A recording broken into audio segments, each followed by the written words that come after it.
Master Jet, ask ko lang po kung totoo na pag nag-retired ka ay 3 years back na salary ang basihan ng computation ng pension mo. May mga videos po tayo nito mga master. Hindi naman siya exactly na yung sahod mo 3 years ago as the basis, kundi yung lahat ng sahod mo in that period of 3 years. Kukunin kasi yung average ng mga sahod mo in the last 3 years prior to your retirement. So, yung sahod na yan, i-add yung 3 years na mga monthly salary na yan, tapos i-divide ng 36. At yun ang magiging average monthly compensation mo, which is magiging basis doon sa computation ng basic monthly pension.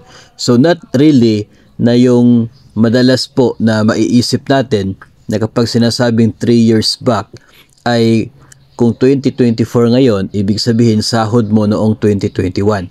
Hindi po ganon, no? Hindi po yung exact na sahod mo 3 years ago, kundi yung average ng lahat ng sahod mo sa loob ng 3 taon.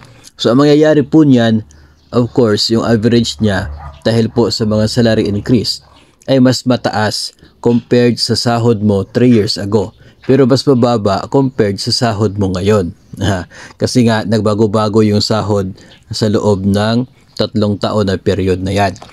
Kung siguro kung yung sa loob ng 3 taon ay walang pagbabago sa sahod mo, then yun pa rin. Yung same na sahod, yun ang magiging basihan. Kasi pag average niyan, yun naman yung magiging resulta. So, i-correct po natin yung thinking na sahod natin 3 years ago. No, hindi po. Yun po ay hindi totoo. Kundi, average ng lahat ng sahod natin monthly sa loob ng 3 taon. So, mas malaki po siya compared doon sa actual na sahod mo 3 years ago.